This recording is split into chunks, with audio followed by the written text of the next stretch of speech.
live the psychology of money. So we're gonna be talking about 10 takes, 10 best lessons from the psychology of money. I don't know if you are into finances or money, but we need money to live. So the 10 best lessons from the psychology of money. If you don't know the psychology of money, uh, it is uh, it is the book written by this guy here, Morgan Housel, and published in 2019, if I'm not mistaken. Morgan Housel, after being inspired by the people like James Clear of Atomic Habits and Rich Dad and Poor Dad. I mean, so many people know about Rich Dad and Poor Dad. I mean, the psychology of money is kind of a little bit different from Poor Dad and Rich Dad because here it's just like a collective of like money issues, money problem from the people, and see how they solve their problem, their money issue. And this is the reason why it's been titled the psychology of money, because it's all about mindset. It's all about your attitude toward money. It's not about teaching like to be a business guru, um like money mindset and all those kind of thing, but it's just like a little wisdom with how you can deal with your money. So Morgan Housel, I mean, this is like really an incredible book because it's really showing you how the little things that you are doing can impact you on, yeah, like your money way of saving and having a lot on investing in whatever you want to. So today I'm gonna bring 10 best take from this book, which is I would have gone up to 15, but I'm saying because of the time I don't want to like energy. So 10 best takes from the psychology of money. In the introduction, the psychology of money, Morgan Housel writes, it's not a long book. Actually, I did really enjoy reading this book. I will drop the link below if you want to read it, if you want to listen to it. I like to listen to audio podcasts so much because they are very powerful. And the fact that people are explaining, like re-explaining after the book, which is like the things that I'm doing right now, it's very good because it's gonna give you so much understanding of the thing that you are like listening, or the thing that you are reading, right? So in introduction, it's not a long book. Most readers don't finish the books they begin because most single topics don't require 300 pages of explanation. I'd rather make 20 short points. You finish done one long one you give up on. So I was already taking this book on page 2, but this statement solidified it. All right. So we're going to jump up to the psychology of money and see what the best lessons are, and see what's the best lessons are, because I'm gonna only drop like 10 best lessons. Okay, first of all, I'm gonna drop you this quote from the author himself, who said the highest form of wealth is the ability to wake up every single let me show you who once said, the highest form of wealth is the ability to wake up every single morning and say, I can do whatever I want to do today. You got to have this sort of affirmation in your life and call it and affirm it that you can do the thing, the thing that you are thinking you can do, right? Because once you're thinking about something, that means you are able to do it. Once you're visualizing something, that means God is approaching to you, is showing you that you can do it. But you just sometimes you get lazy to find the mean of how we can do things. But I can guarantee you, if you're thinking about something, means you can do it. All right. So that's it. And let's go to lesson number one. Lesson number one, on 10 of the best lesson from both psychology of money. Lessons on sustaining wealth. This is lesson number one. Doing well with money has little to do with how smart you are and a lot to do with how you behave. You don't have to be smart to do well with money. So many people, like, I know a lot of smart people, they are really smart, but they are not smart with money. Money, it's something else, and this is why this book is called The Psychology of Money. So if you want to learn more about saving money, about investing money, I will advise you to watch this till the end. If you know any other better book that will teach you will teach us better how to save money, please drop the link below. Let's have a conversation. I know you're watching me. What do you say about this book? Money does not do with you being smart. There is nothing about that. To save money, you don't have to be smart. You just need to unlock a psychological trick so that you can save money better. Okay. Lesson number two. Lessons on the financial freedom. You use the money to gain control over your time. You got to use money to gain control over your time. Controlling your time is the highest dividend money pays. I'd say this yesterday when I was recording the other video, that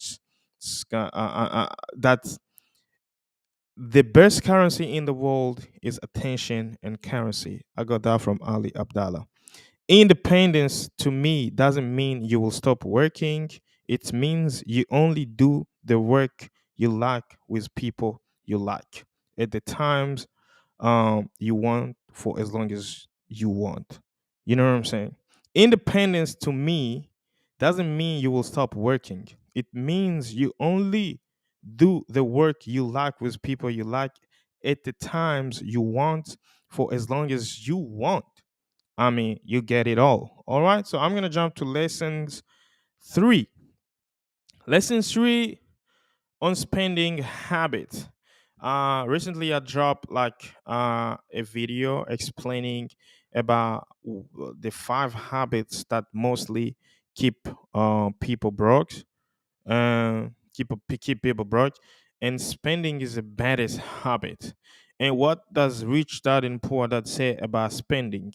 It says that we tend to spend a lot of money on the things that we admire the most to make ourselves feel good, and that's not how it's supposed to be.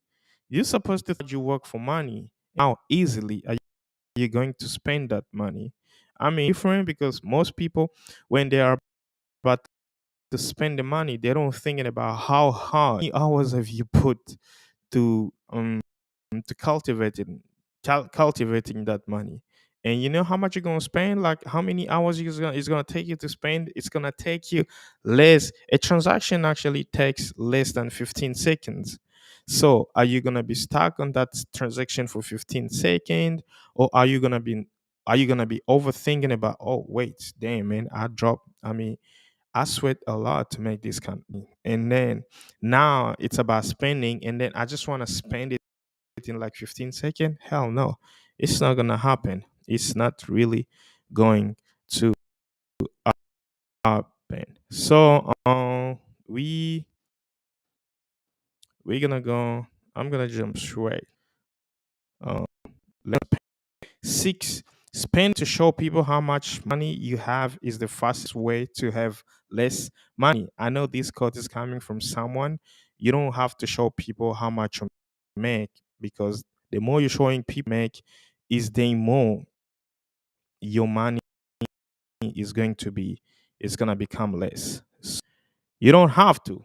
Don't show people how much money you make, because the moment you just show a lot of people how much you make, the moment you flex, and see some people started to think like you are like the billionaire, the millionaire, and then you're gonna get so many requests. It's just gonna be a lot of things. All right. I mean, The fastest way to lose your money is to show off. You might think you want a fancy car or a nice watch, but what you probably want is respect and admiration, right? You're gonna be thinking like a showing people off, like going to whatever, and see people like people are you see, you think like you want the fancy cars. The car, what you just want, it's just like you want people to who you are, and you want people to admire. I mean, you want people to to to to probably. It's not like that.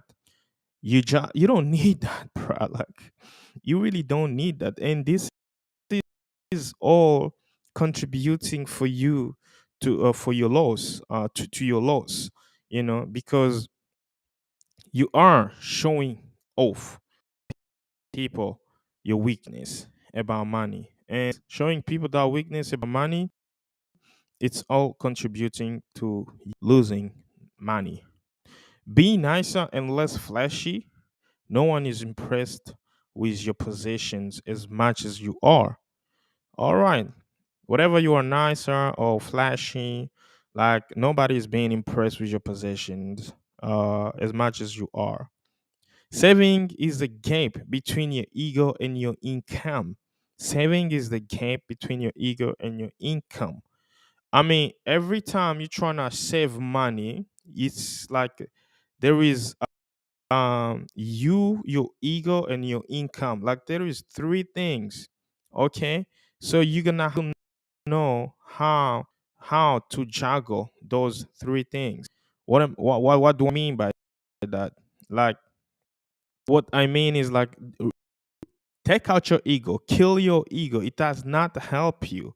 Kill your ego and say, as much as I like this, I'm gonna save 10%, 20% on my wages, my salary, and my ego is not gonna be proud of myself. I'm not gonna be trying to be flashy, nice, looking nice, or whatever. Like that is my people might be thinking like to impress people or to self pride.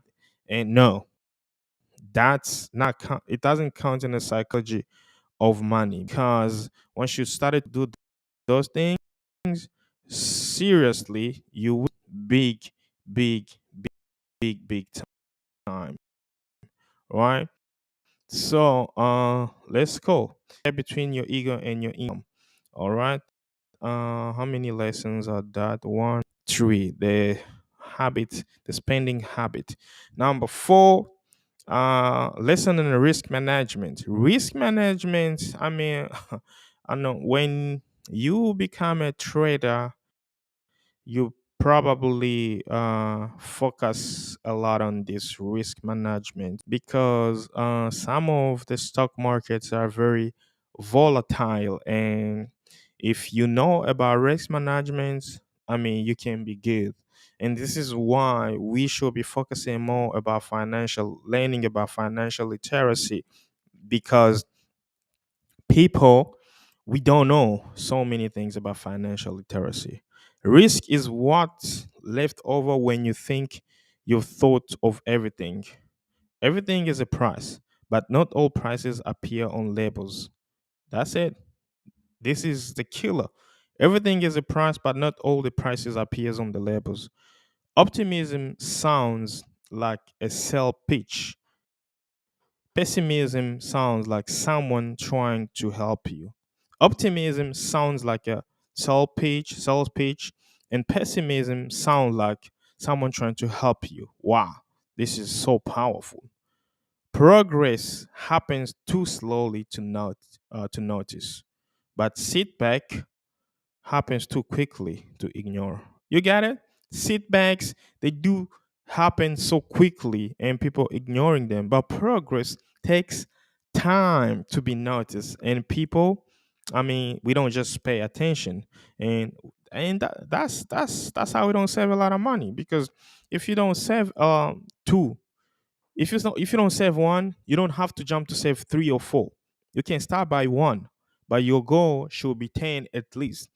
But in anything that you do, just trying to think like you are really progressing, and then it's gonna take time to be noticed. Okay, planning is important, but the most important part of every plan is to plan on the plan, not going according to the plan. Wow. Planning is very important, but the most important part of every plan is to plan to the plan, not going according to the plan. Let me repeat that again. Planning is important, but the most important part of every plan is to plan on the plan, not going according to the plan. Plan to survive reality. A future filled with unknown is everyone's reality. Do you get that? Plan to survive reality. A future filled with unknown is everyone's reality. Wow. Wow. I mean, this is so powerful. This is on risk management. So risk is what left over when you think you have thought of everything. Uh, Everything is a price, but not all the prices appear on the label. Optimism sounds like a sales pitch, and pessimism sounds like someone trying to help you. Progress happens too slowly to be noticed, but setbacks happen too quickly to ignore. Planning is important, but the most important part of every plan is to plan on the plan, not going according to the plan. Plan to survive reality. A future filled with unknowns is everyone's reality. Insights on the cut from the psychology of money. Let's decipher some quotes from this psychology of money. The challenge for us is that no amount of studying or open mindedness can genuinely recreate the power of fear and uncertainty. We were protected from childhood by our parents, and finally, we faced the world. Finally, we saved the world. We faced the world. There is fear and uncertainty. So the same reflect blah blah blah blah blah blah and the things like that. So probably these were the best lesson from the psychology of money. It's been divided by one, two, three, four. I mean, one, two, four. Okay, so it's been divided by by four. I thought I was gonna give 10, but it's been divided by four. The number one is lesson on sustaining wealth. Number two is lesson on financial freedom. Number three is lesson on spending habits. Number four is lesson on the risk management. So on the risk management, they are telling us about risk. They are telling about how to be not things can be not how things can be noticed really slow, and also you don't have progress happens too slowly to be noticed, but setbacks happen too quickly to ignore. So you don't have to be ignorant. You don't have to be like fading up. You don't have to giving up so quickly, because everything that you are putting into work, it's going to work. You know, I know sometimes like people always say like a hard work pays off, but for me, I said no. Hard work doesn't pay off. Let me find um, uh, um, Easter. Find that what Mobosh says about hard work. Wanna- Oh shit! Nah. Let me go to TikTok. Find what Mobosh said about Mobosh exploring Guillaume.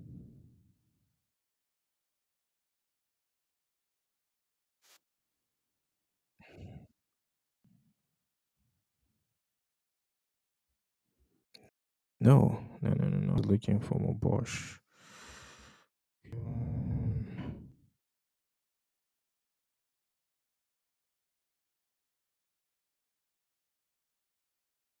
I'm trying to find this guy. She's trying to play that thing before. What the hell? Mm,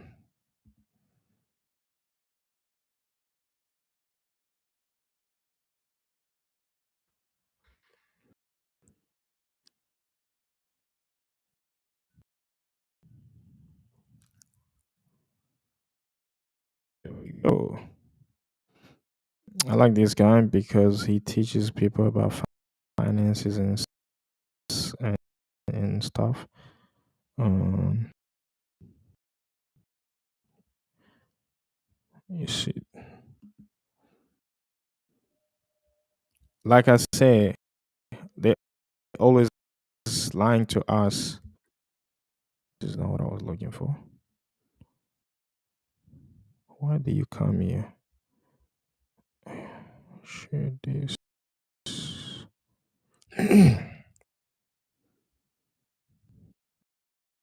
Top three biggest lies I've been told in my business. One, hard Pays work off. always pays off. I've seen I don't people believe in that. I really, really don't believe in that thing. Like hard work pays off. I say no to that thing. Like if you're thinking about hard work pay you off, um, let me play.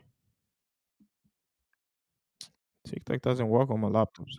working insanely hard without getting any results. And the biggest lies I've been told while growing my business. Yes. One, hard work always pays off. I've seen people working insanely hard without getting any results. I mean, this is I've been telling people. Like there was a dude I told one day, like you can say that hard work pays off. Yeah, you can say that whatever you want to say, but I'll give you an example. If you have a lot of strength and you don't know how to utilize your strengths, you're gonna use them in the wrong way. Hard work pays off only if you imply you I mean you utilize your hard work where it's needed the most. You can't just be sweating it every time and then keep on telling people like hard work is pain. No, it's like you're uploading the wrong stuff on social media and you expect your content to blow. It's not gonna glow. It's not gonna blow. It's gonna take time. Like YouTube, for example, need thumbnail, dope topic. I mean, there is a criteria of everything to grow. So if you're utilizing those criteria in a hard way and then in a good way, then your work is gonna pay off. So don't be mistaking me and saying like I'm working hard but it doesn't pay off. And also God knows the reward of your work. For sure, hard work pays off, but hard work in a good hard way and in a good hard work way, it's going to pay off, not in the wrong side. So yeah, man, that's it for the psychology of money. Like today, I came up with this psychology of money. Um, um, and I wanted you to take. It's a small book actually. It's really really a small book. You can finish book in one day, especially for listening on podcast. Um, I mean, I finish a book like in 2 days because like reading today, listening today, and tomorrow, and yeah, that's it. The psychology of money. If you are listening to this on Amcapod, on Spotify, on Apple Podcasts, on iTunes. I don't know. Is that Apple Podcast iTunes? I don't know. I'm not an Apple user. If you're listening to this any major platform, Apple Podcasts, YouTube as a podcast, Spotify podcast, Google Podcasts, Amazon Podcasts. Please don't forget to follow. Don't forget to hit the button subscribe. If you've already subscribed to this channel, please don't forget to hit the button, activate the bell notification because I'm trying to drop as much as content as I can. And yeah, that's it. The psychology of money. I'm gonna drop the link below, and so you can listen to it if you have Spotify, or you can it's gonna be an audio link. And if you have a best suggestion book, drop it in the comments. Let me know what you've learned in this 15 texts of a psychology of money, which is has been divided in four. Let me remind you again. Number one is the lesson in sustaining wealth. else. Doing well with money doesn't want doing well with money has a little to do with you how to be smart or not smart. It's all about how you behave. Getting money is one thing, keeping it's so harder.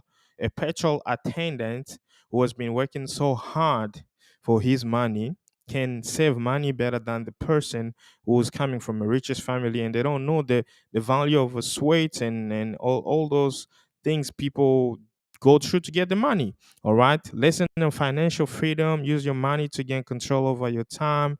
Independence to me doesn't mean you will stop working. It means that you only do the work you like with people you like. Lesson on spending habits. Uh, you might be thinking that you want a fancy car or a nice watch, but you probably want is respect and admiration. Saving is the gap between your ego and your income. Lesson on risk management. Progress happen too slowly to be noticed, but setbacks happen too quickly to be ignored. So that's it for today. If you are watching this from anywhere, I mean Amka podcast, don't forget to subscribe and hit the button. So I will see you in the next live. Thank you guys.